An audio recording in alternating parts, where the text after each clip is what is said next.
अफ्रीकी मुल्क से लाए गए 9 चीतों को मध्य प्रदेश के जिला श्योपुर में वाक़ कूनो नेशनल पार्क पहुंचा दिया गया है। इसके साथ मुल्क में चीतों की मजमूई तादाद बढ़कर 48 हो गई है।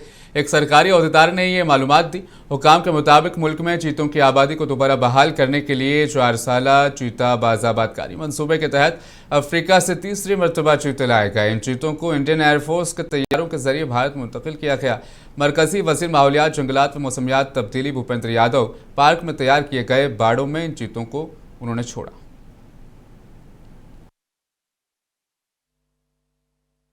आज ये तीसरी खेप हमारे चीतों की बोत्सवाना से आई है। इस अवसर पर मैं हमारे बोत्सवाना के जो वन विभाग से कर्मचारी आए हैं, हमारे वहाँ से हाई कमिश्नर आए हैं, उनको धन्यवाद देता हूँ। हम बोत्सवाना की सरकार को भी धन्यवाद देते हैं कि उन्होंने भारत सरकार के साथ मिलकर के इस हमारे महत्वपूर्ण प्रोजेक्ट चीता में अपना योगदान दिया है। आज जो 9 आए हैं, 9 में से 3 नर हैं और 6 फीमेल हैं। पोस्ट इंडिपेंडेंस के बाद एक ही जो मेजर स्पीसीज इंडिया जो एक्सटेंट हुआ था चीता था। 1952 में इसका एक्सटेंशन हुआ था। तो उसके बाद से कई बार कई प्रयास किया गया कि चीता इंडिया को वापस इंडियन लैंडस्केप में लाया जाए।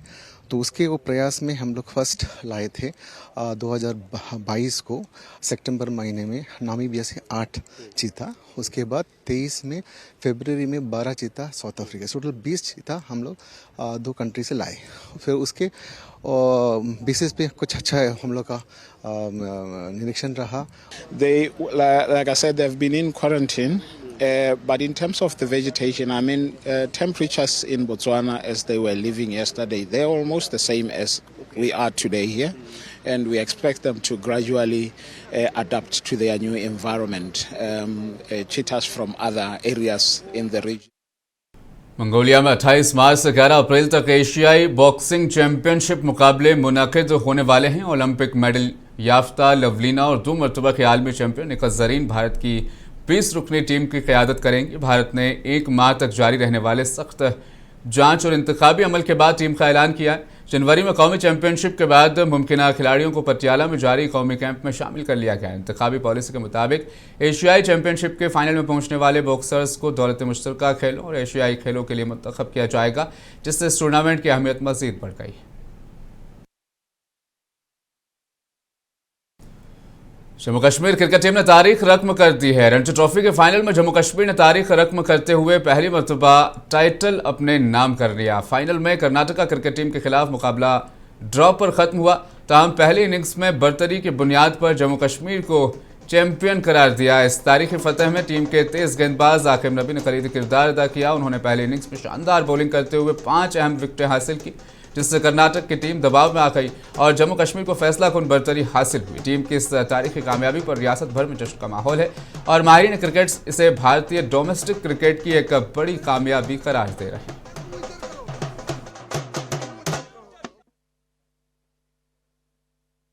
We have worked hard for it, and everybody is happy back home.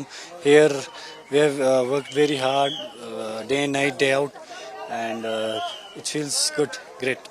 I'm not thinking about that, but like we have been doing our job. It's up to selectors. Yeah.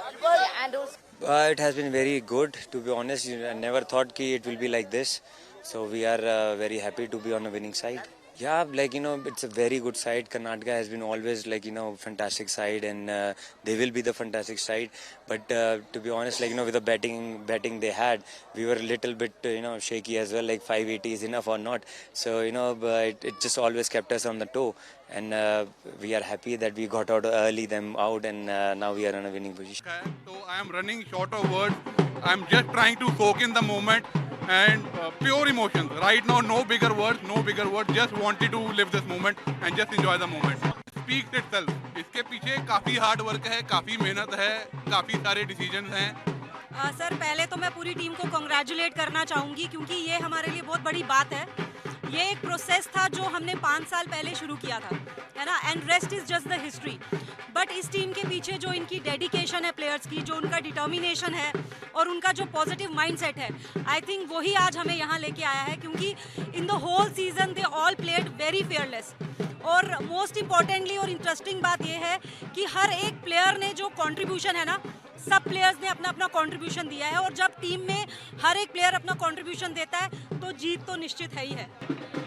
मुझे लगता है कि बहुत साल लग गए यहाँ तक पहुँचने में, लेकिन जो 4-5 साल का प्रोसेस था, जो मेहनत चल रही थी, फैसिलिटीज़ मिल रही थी बच्चों को, आज वो दिख रहा है आपको।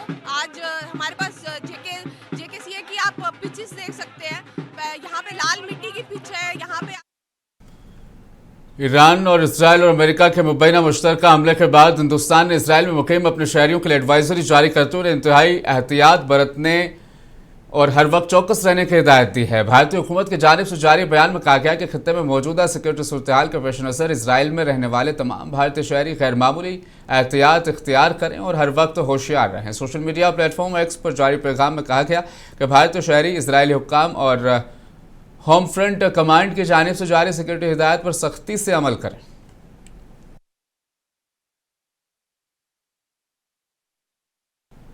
खलीज फार्स में ईरान की जानिब से अमेरिकी और इजरायली हमलों के रद्द-ए-अमल में मुतअद्दिद मिसाइल हमलों के बाद बहरीन के मनामा में अमेरिकी बहरिया के 5वें बेड़े के हेडक्वार्टर के नज़दीक आसमान में स्याह और सुरमई धुएं के बड़े बादल उठते देखे गए हैं, जिससे इलाकाई कशीदगी मज़ीद बढ़ गई है। हुकाम ने तस्दीक की है कि ईरान ने मिसाइल हमले किए हैं, जिनका हदफ खलीज में अमेरिकी फौजी तनसीबात थी, जिनमें बहरीन का बेस भी शामिल हैं, जबकि मुतअद्दिद खलीजी रियासतों ने अपनी फ़िज़ाई हदूद बंद कर दी हैं और दिफाई निज़ाम मुतहरिक कर दिए हैं।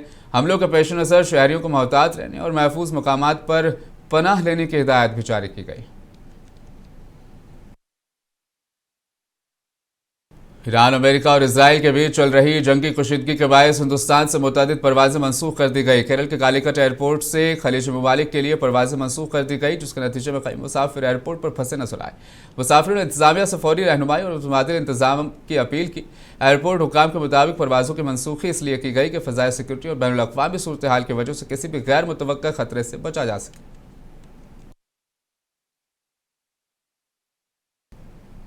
AIMIM के सदर असदुद्दीन ओवैसी ने दावा किया कि वज़ीर-ए-आज़म नरेंद्र मोदी का हालिया इसराइल का दौरा गैर मौजू था और इसका फ़ायदा इसराइल ने अपने हक़ में उठाया है। ओवैसी ने सवाल उठाया कि क्या इसराइली वज़ीर-ए-आज़म बेंजामिन नेतन्याहू ने मोदी को ईरान पर मुमकिन हमले के बारे में इत्तला दी थी। अगर इत्तला दी गई थी तो वज़ीर-ए-आज़म को दौरा मुख्तसर करके भारत वापस आना चाहिए था, और अगर नहीं दी गई तो ये भारतीय अवाम के साथ ख़यानत के मुतरादिफ होगा। देखिए, सबसे बड़ी बात यह है कि देश के प्रधानमंत्री वज़ीर आज़म का जो इजराइल का दौरा था वो बड़ा अनटाइमली था, और वज़ीर आज़म नरेंद्र मोदी को अपने एडवाइज़र से सवाल करना चाहिए कि क्या ये सही वक्त था इजराइल का दौरा करने के लिए। अगर वज़ीर आज़म का एयरक्राफ्ट मिड एयर में होता और इस तरह का हमला होता तो फिर इसका जिम्मेदार कौन होते। और वज़ीर आज़म को, प्रधानमंत्री को देश को बताना है कि क्या नेतन्याहू ने उनको ये बताया था कि इजराइल ईरान पर हमला करने वाला है, और अगर बताया था तो फिर वज़ीर आज़म को चाहिए था कि वो फ़ौरन, प्रधानमंत्री को चाहिए था कि फ़ौरन अपना इजराइल का दौरा ख़त्म करके देश को वापस आते। मैं इसलिए कह रहा हूं कि अटल बिहारी वाजपेयी 1979 में चाइना गए थे, और जब वियतनाम पर हमला हुआ अटल बिहारी वाजपेयी वापस आ गए देश को। और अगर इजराइल ने नहीं बताया कि वो यूएस के साथ मिलकर ईरान पर हमला कर रहा है तो फिर ये तो इजराइल ने हमको धोखा दिया। देश के 133 करोड़ जनता को इजराइल ने, भारत की, धोखा दिया है, बिट्रे किया है। उन्होंने प्रधानमंत्री के विजिट को इस्तेमाल किया है ईरान पर अपने वल्गर अटैक के लिए, और उन्होंने प्रधानमंत्री के विजिट को इस्तेमाल किया है ईरान पर हमला करने के लिए, और जो जेनोसाइड उन्होंने फ़लस्तीनियों का किया है गाज़ा में उसको कवर अप करने के लिए। और तीसरा, उसमें मैसेज ये जाएगा कि भारत ईरान के साथ नहीं खड़ा है, भारत इजराइल के साथ खड़ा है। इजराइल ईरान की जंग को लेकर कांग्रेस पार्टी के सीनियर लीडर पवन खेड़ा ने बड़ा बयान दिया। उन्होंने कहा कि वज़ीर-ए-आज़म मोदी का दोस्त इजराइल है, जबकि भारत का दोस्त ईरान है, क्योंकि हमेशा ईरान ने आलमी सतह पर हिंदुस्तान का साथ दिया है। देखिए, नरेंद्र मोदी के दोस्त इजराइल हैं, भारत का दोस्त ईरान है। ये ऐतिहासिक तथ्य है, ये ऐतिहासिक सच है। अभी कुछ 2 दिन पहले नरेंद्र मोदी जी बड़े इठलाते हुए इजराइल से लौटे, एक नकली मेडल भी लेकर आए और बड़े खुश हैं। जब आप वहां गए थे, आपको माहौल पता था इस पूरे क्षेत्र का। क्या आपने इजराइल से एक बार भी बात की विश्वगुरु ने कि साहब ये वॉर नहीं होना चाहिए? ईरान से हमारी दोस्ती ऐतिहासिक है। 1994 का एक बहुत महत्वपूर्ण पड़ाव था इस देश के इतिहास में, जब कश्मीर को लेकर यही western powers organisation of Islamic countries को भड़का रहे थे कि एक यूएन में प्रस्ताव लाएं भारत के खिलाफ और भारत के खिलाफ सैंक्शंस आ जाती। तब कांग्रेस की सरकार थी, हमारे विदेश मंत्री दिनेश सिंह थे जो एम्स में भर्ती थे। वो उस अस्वस्थ स्थिति में भी ईरान गए, ईरान में सब लोगों से बात करके ईरान ने उस ओआईसी के प्रस्ताव को खत्म किया, खारिज किया, डिसरप्ट किया और भारत की इज्जत को बचाया। जमात-ए-इस्लामी हिंद के अमीर सैयद सादतुल्लाह हुसैनी ने अमेरिका और इजराइल की जानिब से ईरान पर किए गए मुश्तरका फौजी हमले की शदीद मजम्मत की। उन्होंने इस हमले को मगरबी एशिया में अमन व इस्तेहकाम के लिए संगीन खतरा करार दिया। मीडिया के लिए जारी अपने बयान में अमीर जमात-ए-इस्लामी हिंद सादतुल्लाह हुसैनी ने कहा कि अमेरिका और इजराइल की जानिब से ईरान पर किए गए मुश्तरका फौजी हमले ईरान की कौमी खुद मुख्तारी की संगीन खिलाफ वर्जी है। इसराइल अमेरिका की जानिब से ईरान पर फौजी हमले की इत्तलात मिल रही हैं। हम इसराइल और अमेरिका की जानिब से दुनिया के एक आज़ाद मुल्क ईरान पर फौजी हमले की सख्त मजम्मत करते हैं।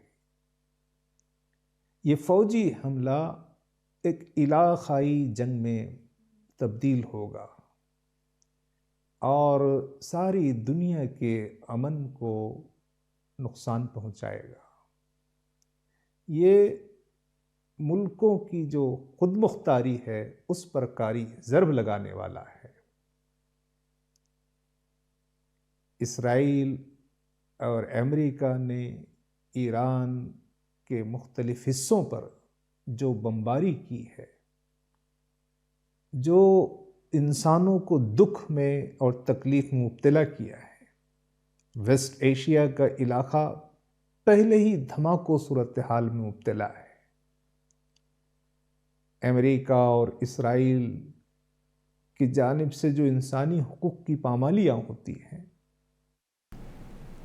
आईसीसी ने ऐलान किया है कि ईरान पर अमेरिका के हालिया हमले के तनासुर में वो T20 वर्ल्ड कप 2026 से वापसी के दौरान खिलाड़ियों और हुक्काम के लिए मुतबादिल परवाज़ों और हिफाजती इंतजामात पर काम कर रही है।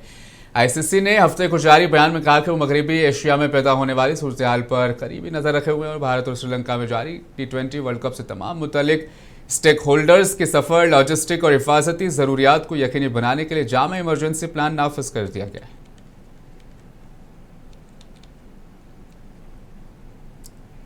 खबर आंध्र प्रदेश से है। काकीनाडा के एक पटाखा फैक्ट्री में अचानक भयानक धमाका हुआ। इतलात के मुताबिक इस धमाके में 18 लोगों की मौत हो गई, जबकि और भी इजाफे का इम्कान है। बताया जा रहा है कि धमाका उस वक्त हुआ जब पटाखे बनाए जा रहे थे। धमाके के बायस लाशें बिखर गई। इस हादसे में 18 अफराद की जान गई है और मुतअद्दिद जख्मी हैं। बताया जा रहा है कि धमाके के वक्त कुल 30 कारकुनान मौजूद थे।